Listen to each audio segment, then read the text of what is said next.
We are programmers. We have the possibility to do everything. We can change the world, right?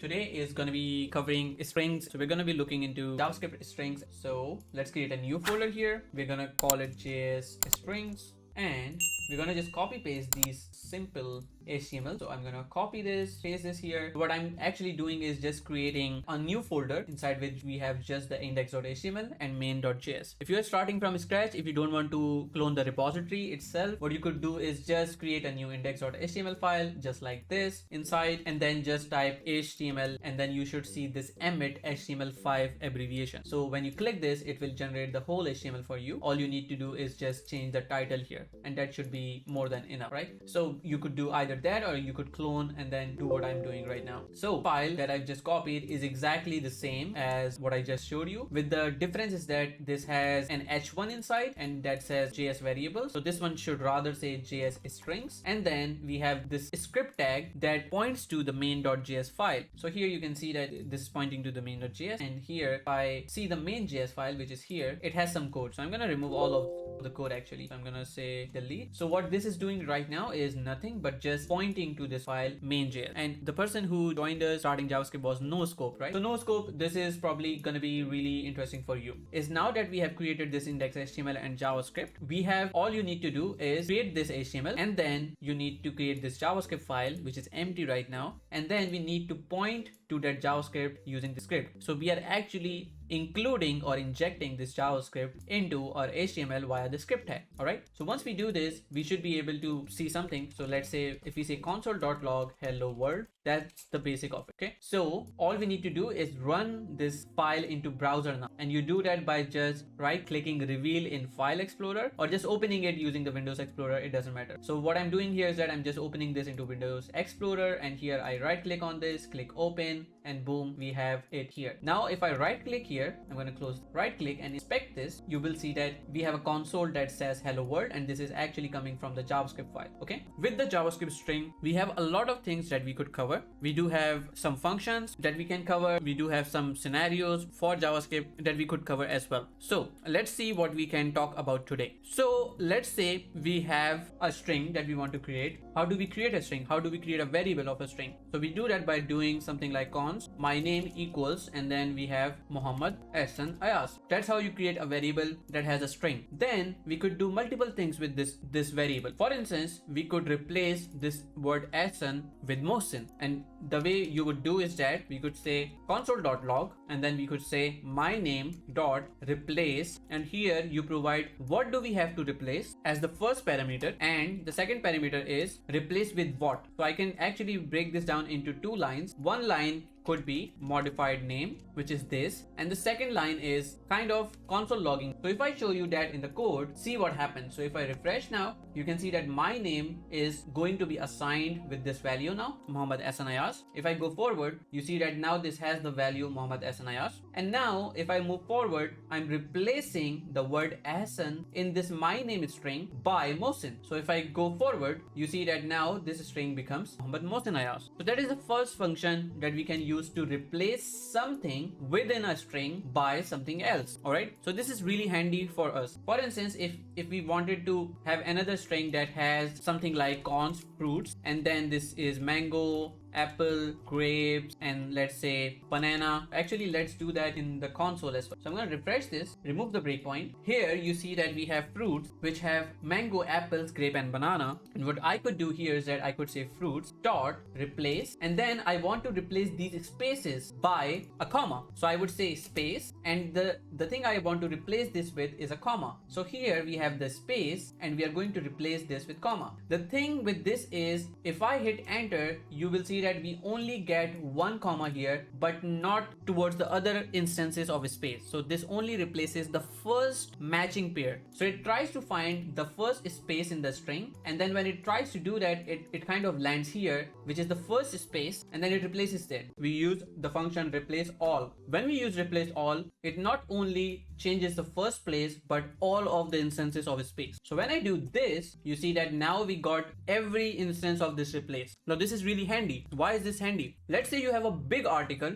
in which you have done a mistake. Let's say you made a mistake of writing, let's say instead of the, you wrote something like THD, and now you want to do or replace it programmatically. This is how you would do it. And this is not just for, even in real world, if you want to change the string, you could do that. Let's pick some Lorem Ipsum code. For instance, Lorem Ipsum generator. So here we have a couple of the word the in this, or the, I don't know if you're talking about American or English, but whatever. If we had a string that's called Lorem Ipsum, and then this is the string. So if I wanted to replace, let's say, or actually let's do it here and move it. I'm gonna say const lorem ipsum equals this. All right, so now that we have this string, let's replace, at least let's make a mistake here. So I'm gonna find the word the and replace it with a wrong word, which is thds. Now we have a wrong string or a wrong word in the string. So in this case, if I had to refresh and check it out, if I had to type lorem ipsum, you will see that here we have thds. So how do we fix this? We say lorem ipsum replace all, and here we find the word thds, and then we replace it with the. And once we do this, you can see that now we have the word the here. So here, if I try to find thds, you can see that now the new string does not have it. But if I try to find the, you see that all the values have been replaced now. So this is a really handy property that everyone should be familiar with, right? Do you find that cool? We are going to check a couple of things, a couple of other functions as well that we want to have a look at. So let's say if we have a lot of variables, let's say I have 3 students, student 1, we have another student, then we have another student, then Sebel. Now if I wanted to check which of my students have the name starting with S, how can I do that? Anyone knows? If I have to check which of these names start from a capital S, so we can check student 4, which we know right now is Sebel. So we can check starts with, and we can provide a string here, and then we can check does it start with a capital S or not. So if I say capital S, it says true, but if I say small s, you can see false. All right, one of the problems here is that, as you can see, if I provide this with an empty string, it also says true. So you have to be careful when you use this to make sure you're not providing an empty string, because that returns true as well. But if I use a word correctly, let's say if I say 2, it returns false, but if I say S, it returns true. Similarly, if I check student 2, which is Mehroz, does it start with S? No, it does not. If I want to check if it starts with M, yes it does. And not just with one character, I can actually check if this starts with MUH. It doesn't start with MUH, but it starts with MAH because the name is Mehroz. So you can see that we can provide a complete string, and we can compare this string, and then we are asking, hey, let's say if we have student 1, the student 1 name is Muhammad Ahsan. Student 1 dot starts with, and I can either type something like MUH, and it will tell me that it does. If I make a spelling mistake, let's say if I want to say MUHD, it says false. Why? Because it starts with Muhammad. I could even go as far as saying MUHAMMAD and then space AHS. Does it start with this? It says true. So this function is used to identify if a particular string starts with a chunk of a string. So we can say, hey, does your name start with Muhammad? Yes. Then we can check this with a function. Similarly, we could also check this by prefixes and certain names that you could see in the beginning of certain strings. Okay, that's one way of doing this. Similarly, if we wanted to check a person's, let's say, last name, or if we wanted to check does a name end with ROZ, then what we would do is that we would check student 2 dot ends with, and here we can provide the word ROZ, and you can see that yes, it provides true. If I add anything else to this, you will see that it's false. So we discussed two things, one is start with and one is ends with. Similarly, if I provide empty here, you still see that that's true. So you have to be careful what value you provide here for comparison, because it seems like if you provide an empty string, it also returns for some reason true. All right, so I hope that makes sense. So we discussed starts with, we discussed ends with. Now what we are going to talk about is something if I wanted to find something in the middle. All right, so if I wanted to check if your name contains the word, let's see, BE. So Sebel has BE in between. Student 3, which is Sidban, also has BE in between. All right, so if I wanted to check if the string contains a particular character or a set of characters, I could simply say student 3 dot includes, and here I could say BE, and this returns true. If I add anything else here which does not exist, it says false. Similarly, if I check this in the word Sebel, this also returns, all right? If I type ben, nope, Sebel does not contain an n, but be is something that it contains. Similarly, I could try to find a word in this whole string, which is lorem ipsum. So I can say, hey, does the lorem ipsum string contain or includes the word typesetting? And it says true. Why? Because this word exists inside there. So if I type something else, it doesn't. Also, if I wanted to find, does this string contain the whole word simply dummy text, I could use that as well and returns true. So it's not just for one word, it's a bunch of string that I could actually see. Even I could check a whole paragraph. For instance, I could actually copy this one and can see here. So this function is used primarily when you have to find a particular chunk of a string within a larger string. All right. So I hope this makes sense. Now we're also going to talk about how do we combine multiple strings. So for strings, let's say if I had my first name, which is Muhammad Ahsan, and let's say I have another one, which is last name, and that's Ayaz. And if I had to kind of combine all these two variables, what I would want to do is I could say something like first name dot concat, and then I give the second string, which is last name, which means that we are going to add the second one, the last name, on top of the first one. So here you can see that now it says Muhammad Ahsan Ayaz, but without any space. All right. So what you could do is you could first add a space and then the last name. So you could do something like first name dot concat, not contact, but concat, and then you do a space, and then you do another concat last name, which means that we are adding first name, then a space, which is this one, and then the last name. All right. This is one way of doing this. Another way of doing this is something like first name plus then we space then plus then last name. This also returns the exact same thing, and this is much cleaner syntax. All right. So this is one more thing that you could do. The third type that we have is the modern one, which is the ES6 way, and that happens when we start with a backtick. This backtick is a button that you see below the escape key on your keyboard. So now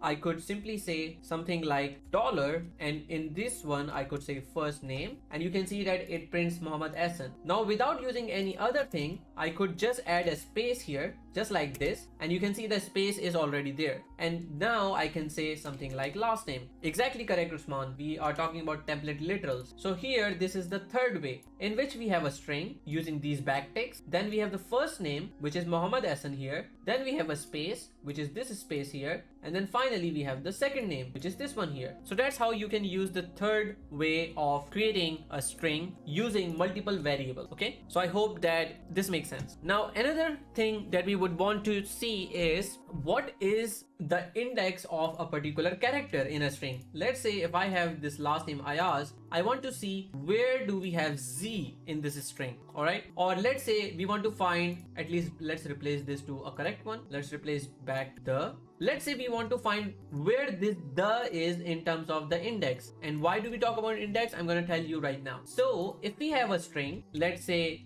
first name, or actually last name, you see that this is a string. And when we discussed indexes, we discussed about arrays. So how do they both combine with each other? How this actually works is if I type something like last name index 0, you see that we get the first item here. So this string method in JavaScript, or this string type in JavaScript, actually provides us a way to get each character at each index. By default, this starts with 0. So this A is at 0, this Y is at 1, this A is at 2, and then the Z is at 3. So if I kind of write it here, this is how it works. So we have A at 0, then 1, 2, 3. These are the indexes. So if I have to find the Z, this is 0, 1, 2, 3 at the index 3. So I could actually check last name and then this array syntax, and here if I press 3, you can see that we actually get the Z character, right? 0 is the default index and then it moves forward. This is how the computer understands this. So this is the syntax that we have to follow. We start with 0 and then we move forward. And that is the same in almost all the programming languages. I know that some programming languages start with 1. Now another way of discussing this is, let's say if I have to get this particular A, right? So I was talking about another way of getting a particular character from a string. One of the things things that we could do is, let's say if we have the first name like this, and if I check the first name 0, that will return us what exactly? This M, the first M. Alright. Another way of doing this would be to use a function that we call char at or character at. This character at takes an argument, so you can provide the position here. So by default it's 0, but if I provided 1, you see that it's the next letter U. Then we have 2 H, because if I go here and kind of share the indexing with you, that becomes 0, 1, 2, 3. So here if I see the index of this A, the index 9 is actually this A. So I could either do first name bracket 9 and we get this capital A, or I could also do something like dot char add and then I could provide 9 and we get exactly the same thing. So there are two ways of doing this and you could do either of them, that's fine. The index of is used to reverse the thing. For instance, in this case I'm trying to get the character using an index. I already know the index, I know that this is at position 9, and I'm trying to see, hey, what is at index 9 in the string? And it returns me A. So it tells me A is what we have in index 9. Similarly, if I wanted to do the reverse, if I did not know where this element is, then I'm going to be using the index of. So here I could say first name dot index of, and here if I provide the letter A, this returns the index now. So it says 9. So it's kind of doing the different thing here. So we are talking about two different things. One is using the index to get a character, and the second thing is using the character to get the index. In reverse, if we use the index of with the exact character, then it returns us back the index. All right. There's another thing here at play. Now let's suppose if I wanted to find the index of this particular letter A, what do you think it would be? You could see here is that we have this capital A at 9, which means that this is 10, 11, 12. So this A is actually at the position 12. So if I try to find index of A, or actually small a, what do you see? You see 9 here. In this case, we can use the last index of, and that will return us the index, which is 12. So here we have 0, 1, 5, 6, 7, 8, 10, 11, 12. So if you want to try the first one, that's index of, and if you want to find the last one, then you use the last index of, and that is how you sort of find them. Now, how do we find, let's say, similarly, if we wanted to find this word the in the Lorem Ipsum, we could do something like this, Lorem Ipsum dot index of, and here we could say the. So here you can see that it's at the index 36, which means that it is essentially here. So this index here, this is 36, so that's what it returns. It's year.io. Can I open it? Okay. This actually shows the first instance when this the appears, but we do have more occurrences of this word the inside the string, like here, then here, then here. So it's going forward at many places, and we want to find now the last index of the. How do we do that? If you move forward, you can see that we have this position here, so we can use the last index of here, and it says 404. So there are two things that we captured. How can we find all the instances of the word the inside a string? For that, we can use something. We can use this array or this function lorem ipsum match all. Then we are using the array spread here, which is dot dot dot this, which converts this whole result into an array, or actually a two-dimensional array, which we have not discussed yet. But essentially each element has this information. We have the word, the index. Similarly, for the next we have the index 96. For the next one we have 142. For the this, and the last one that you see is 404. So we can actually check the same thing as well. So if we do a lorem ipsum dot last index of the word the, what we will get back is 404. So it's actually returning us all the information, and then we can do whatever we want with that. So that's a cool one. I didn't know that. That's a cool one. All right, now that we have this, there are one or two cool things that I wanted to share as well when it comes to string. Let's talk about repetition. Let's say if I have my first name here, which is CodeWithAhsan, and I want to repeat it, I could do something like repeat, and here I can type how many times do I want it to repeat. Let's say 2. Then you see it being repeated. So you can see if we use repeat 2, 3, 4, 5, then it repeats itself. So if you have something that you want to repeat, you use the repeat method. So that's another cool string method that I wanted to share. All right, then we also have a function that we call search. So let's say if I wanted to search first name dot search, and I want to search where does Ahsan occur in this whole string, then it returns us the index 9. So that's kind of the same thing. It returns us the index, the first index of whatever you try to find here. Similarly, if I try to do lorem ipsum dot search, lorem ipsum dot search, if I use the word the, we already know the first index is 36. So that's also something that we can work with. Now let's talk about some things that we actually use. Let's say if I wanted to capitalize every letter of this string, what I would do is that I would do first name dot and then I would do to uppercase, and this converts the whole string to all capital letters. Similarly, if I wanted to convert every letter of this first name to a lowercase, then I would do a to lowercase, and then this would convert every letter into a smaller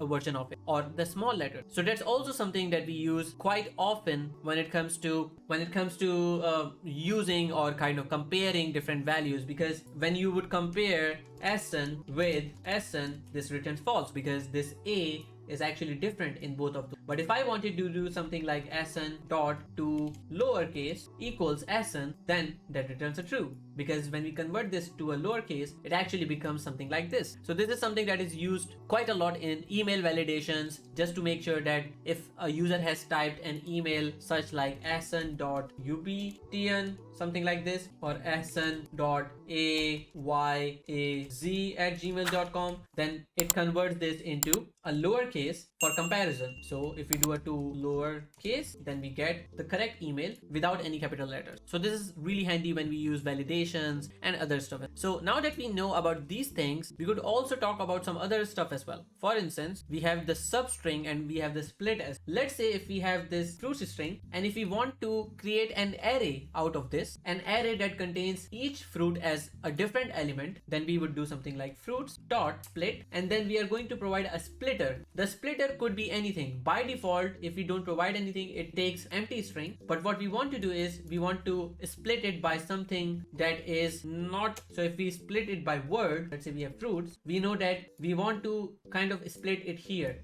using this space. So what we can do here is that we can say dot split, and here we can give this a space, and this actually splits this whole string by spaces. So it tries to find the spaces and then it splits the other string, the complete string. So we provide the space in this. Similarly, if there was a string that had commas, so we could also use the comma. For instance, if this was something like this, comma space, and comma space, then what we would want to do is we could say fruits. So these are fruits, but if I wanted to do fruits dot split, and then if I do comma, you will see that each new element has this space being added there as well. This mango doesn't have it, but the others do have that. So instead of just using comma, we should be using comma space, because that is the splitter here. Comma space, comma space, comma space. So here if we do comma space, then we get the correct length of each string. There are no spaces within this letter. So now we have discussed about a couple of things. We discussed about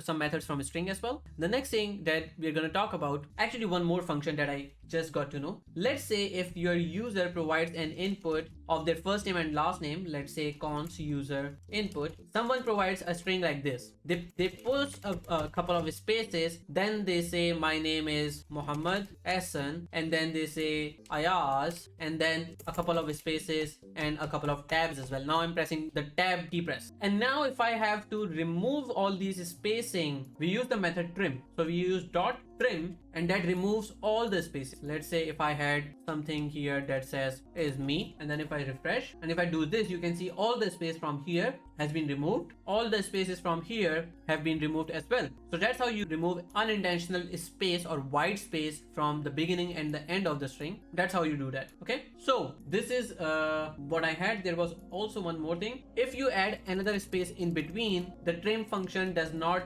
take care of it. You can see the space is still here. The trim function only removes the beginning and the end of the string when it comes to trimming. It does not cover anything in between. Now there are two more methods that I want to cover, which is substring. One of the things that we could do is also to take out some part of the string from a larger string. Let's say we have an original string, an input. Let's say we have this user input that says Muhammad Hassan is me, or maybe let's say I would want to change it to something like I am Muhammad Hassan. Okay, if I wanted to take out the first name and last name from this string, what can I do? I have only this user input string and I want to take out the first name and the last name from this string. So we can use a method that we called substring or substr. So there are two different functions that we could use, but what I'm gonna talk about today is substring. All right, so substring is a method that kind of removes or kind of takes out one string from another. Let's say if we are to check this user input that says I'm Muhammad Hassan.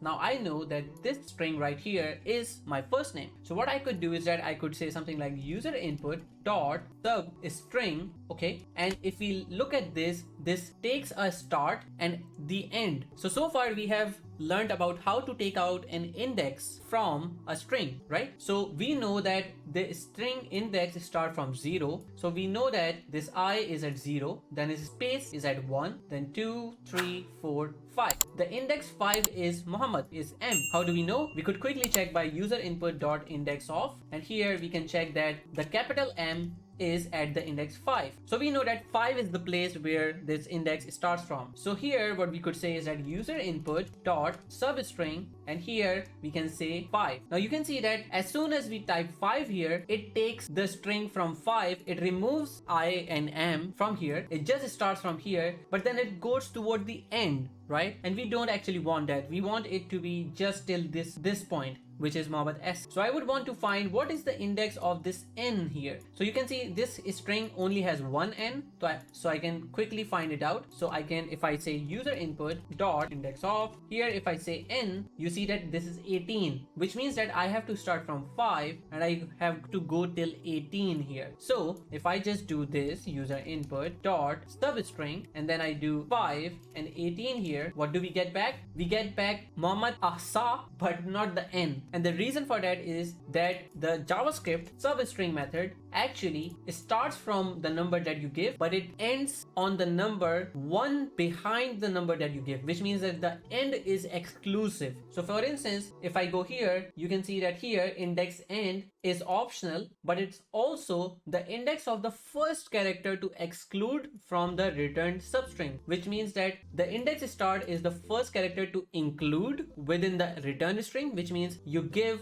the start index from the number where you want to start, but the end should be the number behind where you want to end. So it should be excluded. So if we give this 18, that's going to exclude the word n, the letter n from here. So we want to give this 19, and that's why the 18 will be included. Let's say if I just do 5 and 6, you will see that it only includes 5, it does not include 6. But if I had to also include the character on index 6, then I would have to say 5 and 7. So it's so to say something like start from 5 and go to the element before the end. So the end is excluded. Now we know how to take out the substring. So I could say something like, hey, first name, or actually if I create a variable here, first name, and also let's create a variable like last name here. Then we discussed that we could do something like first name equals, and then we do a user input dot substring, and here we can say 5 to 18, or did we say 19? I think it's 19. So now if I check first name, we get Muhammad Hassan. Yay! If I see now the user input, we see Muhammad Hassan, which is the original input. Now I have to take out the last name for this one. So in order to get the last name, we already know that this one is at index 18. That's why we are giving it 19 here. So if this is 18, then this is 19 and this is 20. So we start from 20 and then we don't give an endpoint or an ending number. So it will take from 20 to the end of the string. That's what we want. So it starts from here and goes till the end. So here we could say last name equals, and then we say user input dot substring, and here we say something like, what was it? 20, and then that's. So now if I check the last name, you see the correct value. Ayaz. Awesome. So this is how you would approach different things with a string, and these are just some really basic examples. When you work on real projects, you're gonna do much much more than this. Trust me. I mean, we are just kind of scratching the basics here, but this is absolutely for beginners. That's what this stream is for. So this is a stopwatch essentially. But what you see here is when there's nothing, we have this 0, 0, all right? But when we have something like 10, so it's 0, 1, 0, 2, 0, 3, 0, 4. Until it's 10, there is a 0 here, right? And then when it's 10, then obviously it's a 1, 2, 3, 4. So this is something that you usually see in watches. Now the thing is that if I wanted to have the similar sort of view here, how would I show it? So let's say we have a digit equals, let's say we have 9. What we want to do is something like this. We want to console.log digit. So it's 9. We don't want to see 9 here. What we want to see is 0, 9, something like that. How do we do this? How do we check if the number is less than 10? Then we do a 0, 9. All right. So let's actually write a quick loop for this one. So let's say we start with let I equals to 0, len equals to 10, and then go towards 10. Actually, let's go to 20, and then we do I less than len I or I plus plus, whatever you use it, and then we do a console.log I. Now what this will do is that this will essentially print this 20 times from 0 to 19. So you can see that we have a lot of logs from 0 to 19. We actually wrote a JavaScript loop. Now what I want to do is that instead of having 0, 1, 2, 3, I want 0, 0, 0, 1, 0, 2, 0, 3. Now one way to do that would be something like I check, hey, if I is less than 10, then we do console log something like, or do this else. So if it's less than 10, then we do something like 0, then plus, and then I dot to string. So we're converting the I to string. So it's a number. So we're converting this into a string, and then we are appending 0. So if I do this, you can see that now we have the correct value 0, blah, blah, blah, blah, blah. And now we had this as well. We also need to do here as well. So now you see that we have 0, 0, 0, 1, 0, 2, 0, 3, 0, 4, 0, 5. And if you want to know how this works, we can always debug this. So here the loop starts, then it comes inside with the I equals to 0. We check, hey, is I less than 10? Yes, it's 0, it's less than 10. So it goes forward and then combines these two things. And then on the console, it says 0, and the I itself is 0 as well. So that becomes 0, 0. So on console, we see 0, 0. Then it comes next time with the I value set to 1, because previously it was 0. So now it's 1, and then it's less than 10. So this becomes 0 plus 1, which actually becomes, if I go forward, since they are strings, they are being added together and it becomes 0, 1. So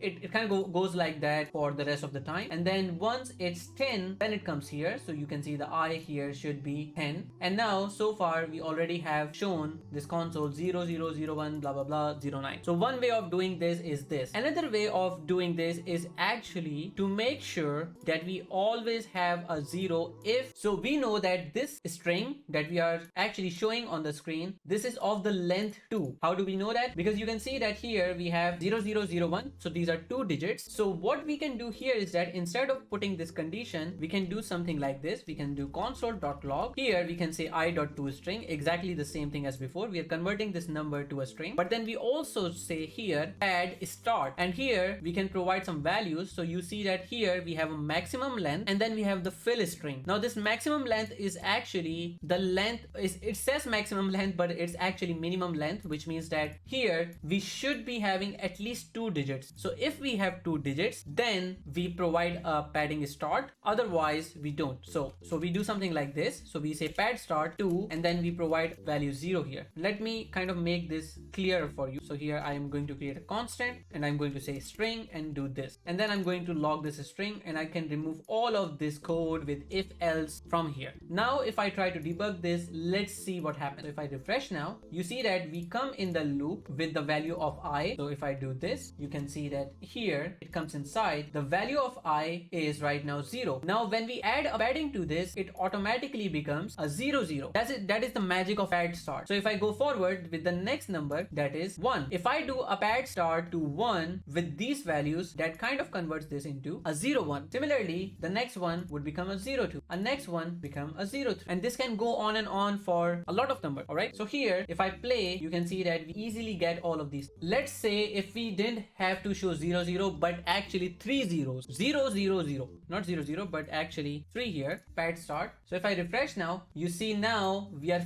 filling this with 0, 0, 0, 0, 0, 1, 0, 0, 2, 0, 0, 3. So if I kind of break this further down, I could say number string equals to I.toString, and then const padded equals to, let's say we do this in a small step. So number string dot pad start here, and then we kind of log this padded. Now let's see this. So what happens is that that when we run this, it first converts this I into a string. So I initially was 0, so it converted it into this string 0. Now when we say pad start, that means that we will take this string, let's say, which is 0, and then it will start padding it from here, from this left side. When we say that we have to give a maximum length 3, which means that if it's just 0, then it's going to add 2 more things inside here. So 1, all right, to make it 3. This max length means how many characters should be in this string. If we say 2, then that means just these 2. Otherwise, if we say 3, that means this, which means 1, 2, 3. This is this number, that what should be the length of the string for each of the out. The second thing that we provide is, okay, we got this padding, but what do we paste in that padding? Now here it's 0, I could say dollar, and what would happen in that case? If I play, you will see that we would have dollar here, $0, $1, $2, $3. So whatever we provide here will be appended or prefixed until we have this length of a string. So if the string is shorter, then we essentially add this repeated value to it. Let's say I have a couple of names here. So we say users. Now we have some users. Let's say Mehroz, we got Nazish, we got Ahsan, we got Sidban, Fahad, Daud. So we got some users here. Now if I wanted to log something like my name is, we could use pad start and then we could repeat this value as well. Not perhaps a great example, but that's also one use. The most of the times this is used is when we want the same length of a string for each output. Now for these numbers, you can see that we have some values there. For instance, let's try this out. So we have this different names here. Let's say we have Muhammad Hassan as well. And what we want is that instead of showing this as different names, let's say for loop, I'm going to run a for loop here. Let's say we have we have users.length, and then we have this user here. And then let's say if we wanted to log this, we would log something like console.log. I'm going to comment this out to show you what I mean. So let's see if we can console log. So you can see that we have these strings that you see on the screen right now. Mehroz, Nazish, Sidban, Fahad, Daud, all of these numbers. But every string has a different length. You can see that this string is longer, this string is shorter, this string is longer. What if I wanted to make sure that every string has the equal length? Every string is, let's say, 20 characters long or 50 characters long. What we could do here is that we could say something like const padded user equals user.add start, alright, and here we could say the length of each string would be 15, let's say. And if any string is less than 15, then we prefix it with an underscore. So now if I log the padded user, see what happens. Do you see it? What's happening? Is it much clearer now? So this pad start makes sure that each string is this length of 15. If it's smaller than this length, then it pads it with this character, whatever you provide. That's what we were using for numbers as well. It was a smart decision to use pad start here because we know that each number would be at least of 2 length, and then we can pad that with 0. Alright, now if we refresh, you can see that it starts from 0, 0, 0, 1, 0, 2, blah blah blah. It goes like this, but then when it comes to 11, it's okay. Similarly, we have all the underscores here, but here, since Muhammad Hassan was a bit bigger, we only have one underscore. If we change 15 to 10, you would not have underscore on Muhammad Hassan at all because this string is larger than all the other ones. Now it doesn't matter if a string is larger, that's not a problem. If a string is smaller, that's where the problem is. Only then pads it with another. And this is quite the same to the other side as well. We could also do some sort of pad end, and this will make sure that the end is padded so it matches the minimum length of the string. So here we are adding this underscore here. Alright, so this is a fun technique that not many people use, but this is sometimes good to know and good to show. When you have to, let's say, right align everything, you could do a pad start, and the way it would show now is that you can see everything is right aligned except for the larger strings, of course. But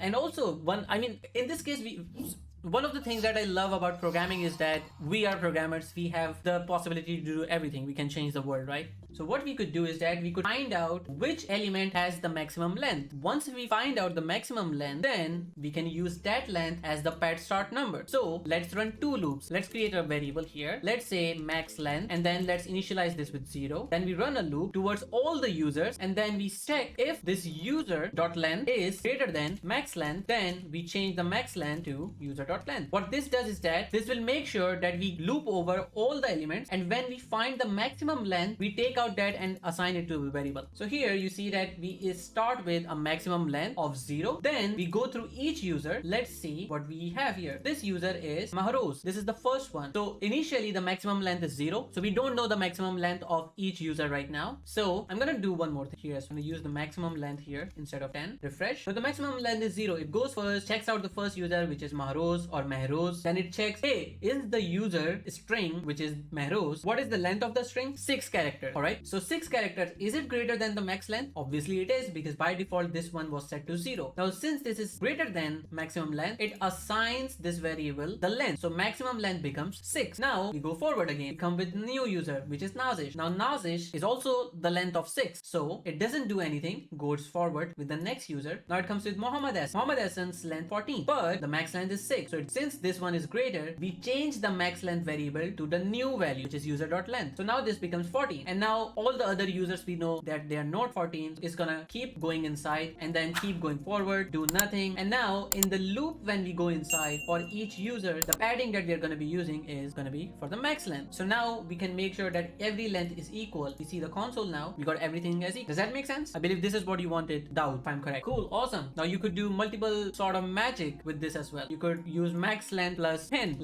and then that will make sure even the largest number also gets an underscore. Refresh now, even the largest number also has this underscore. So we are even adding 10 more characters in this. So it depends on what you want to. This is a really cool example to show what padding does, or how we can use padding in general. I'm gonna revert this, save this, and now we have this as well, and we can change this underscore even with a space. Super cool. We can use this now. I'm gonna change this back to underscore because that makes more sense when showing to the users.